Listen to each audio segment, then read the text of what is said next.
Innal hamdalillah nahmaduhu wa nasta'inuhu wa nastaghfiruh wa na'udzu billahi min syururi anfusina may yahdillahu fala mudilla lahu wa may yudlil fala hadiyalah wa asyhadu an la ilaha illallah wa asyhadu anna Muhammadan abduhu wa rasuluh.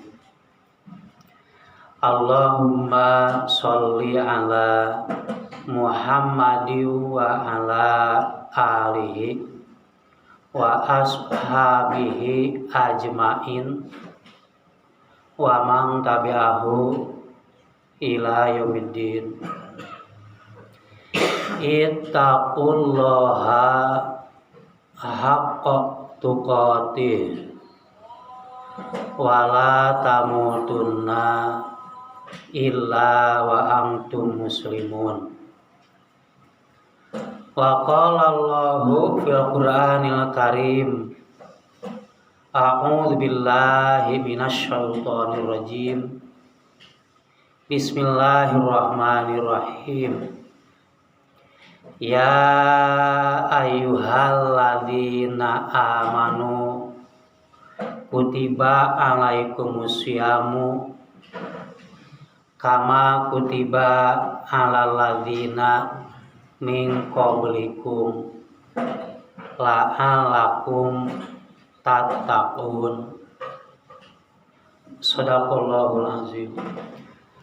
Jamaah Jumat rahimakumullah, ba'da kita semua muji dan bersyukur kepada Allah Subhanahu wa taala, di antaranya dengan ucapan hamdalah yang didorong dari hati dan pikiran kita, bahwa kita layak selamanya bersyukur, layak selamanya memuji kepada Tuhan kita, kepada Allah Subhanahu wa taala.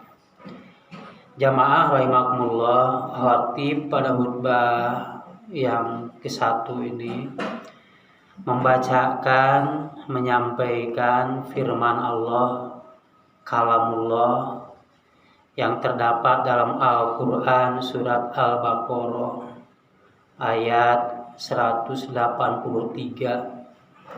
yang artinya, wahai orang yang beriman, telah diwajibkan kepada kalian melaksanakan syiyam, seperti juga Allah telah memerintahkan kepada orang-orang yang beriman sebelum kalian, yaitu orang-orang yang beriman pada zamannya nabi-nabi yang sebelum Nabi Muhammad. La'allakum tattaqun, semogalah menjadi orang yang bertakwa. Jamaah rahimakumullah, salah satu di antara bentuk-bentuk peribadatan, pengabdian kita kepada Tuhan kita, kepada Allah, yaitu syiyam, yang kita sering di masyarakat kita menyebutnya puasa, yang memang yang sebenarnya adalah syiyam, seperti ayat yang barusan dibacakan, kutiba alaikumussyam. Syiyam itu bentuk ibadah, yaitu kita harus melaksanakan perintah-perintah Allah, yaitu pada waktu siang hari kita tidak boleh makan, tidak boleh minum, dan tidak boleh hubungan sebadan dengan istri kita. Yang disiplin waktunya yaitu mulai dari subuh sampai dengan maghrib. Inilah yang disebut syiyam. Dan tentu saja ini diperintahkan kepada orang-orang yang tidak madorot untuk melaksanakannya. Bagi orang yang madorot, diantaranya apabila di bulan Ramadan itu kita sakit sehingga tidak bisa melaksanakan saum, maka ada rukhsah, ada keringanan, ada dispensasi untuk tidak melaksanakan saum, tapi konsekuensinya harus diganti dengan saum lagi setelah kita sehat. Itulah yang disebut qada. Begitu pula kalau kita sedang berada dalam perjalanan yang mungkin kondisinya lemah sehingga tidak bisa melaksanakan saum karena sedang dalam perjalanan, maka itu pun ada rukhsah, ada dispensasi untuk diganti dengan saum lagi ketika kita sudah sehat. Ya, qada. Ya, begitu pula perempuan yang sedang menstruasi dan juga yang nifas tidak diperkenankan untuk saum pada bulan Ramadan, tetapi harus mengganti pada hari-hari yang lain. Kemudian ada juga yang rukhsah itu apabila memang sudah benar-benar tidak kuat. Di antaranya yang kesatu adalah suyuh. Bapak-bapak, ibu-ibu yang memang sudah menjadi orang tua renta yang lemah. Nah, itu dapat dispensasi untuk tidak saum, tapi harus diganti dengan fidyah. Fidyah itu tebusan, yaitu dengan ukuran nisfu so'an, setengah sok, artinya setengah dari zakat fitrah. Kemudian juga perempuan yang sedang hamil, mulai dari awal, yang biasa di kalangan Sunda suka disebut nyiram, itu diperbolehkan untuk tidak saum, tetapi diganti dengan fidyah. Kemudian juga murdi'i, perempuan yang lagi menyusui anaknya.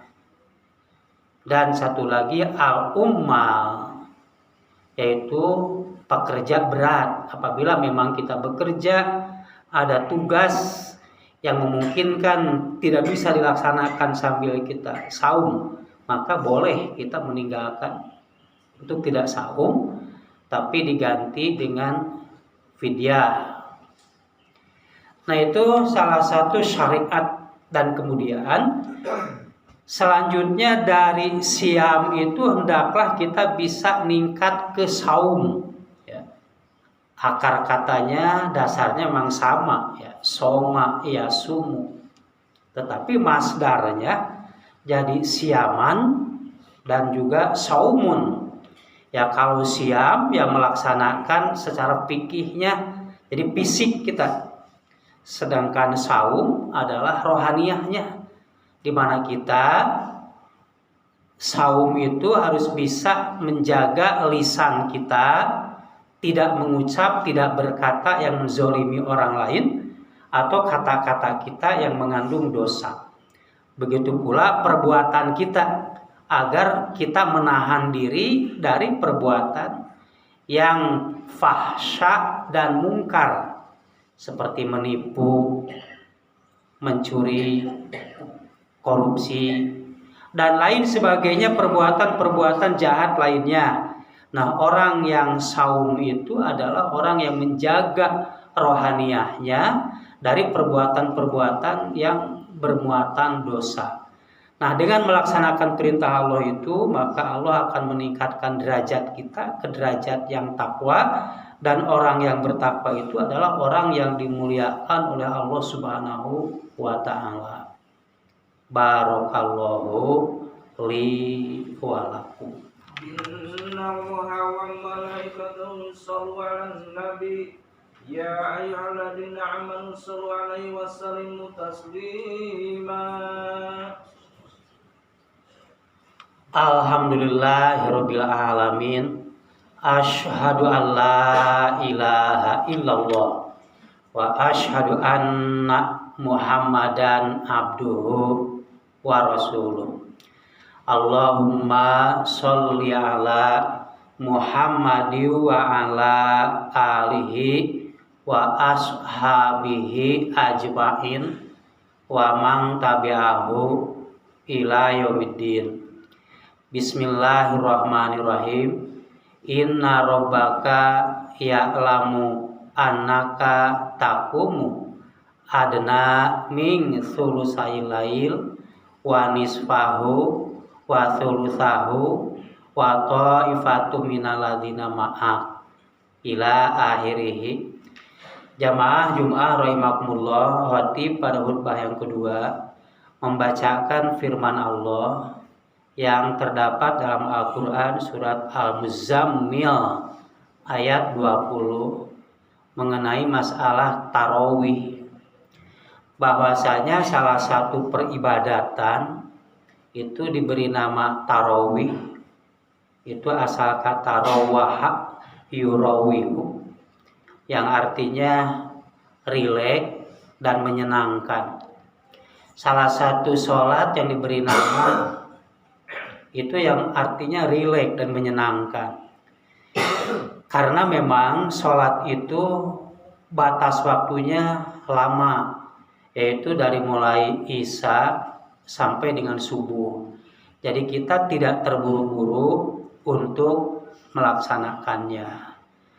Sholat tarawih itu asalnya sholatul lail atau qiyamul lail atau tahajud atau tarawih atau witir.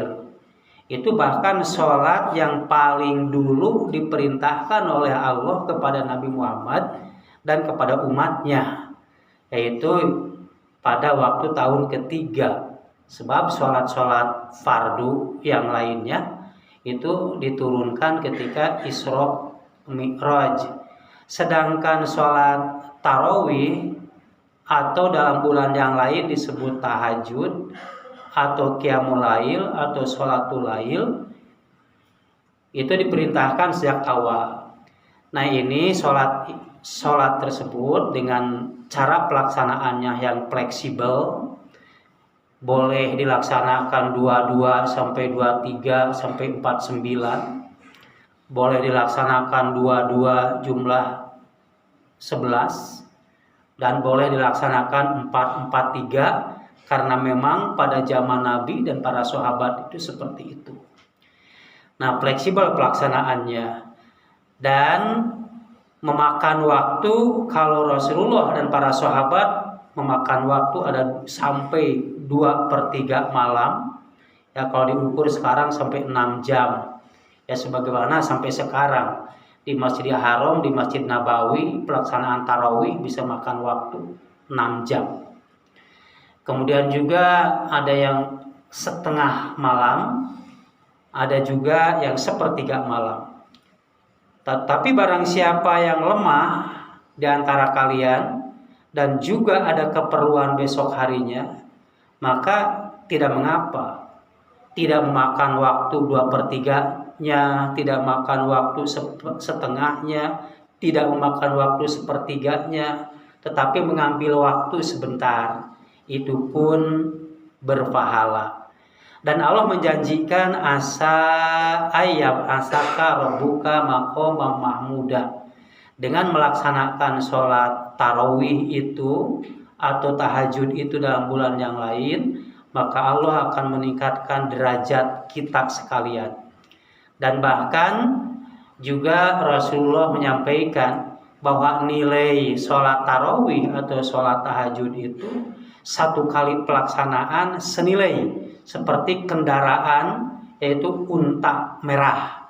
Karena memang dulu kendaraan yang paling mahal di Saudi Arabia itu unta merah.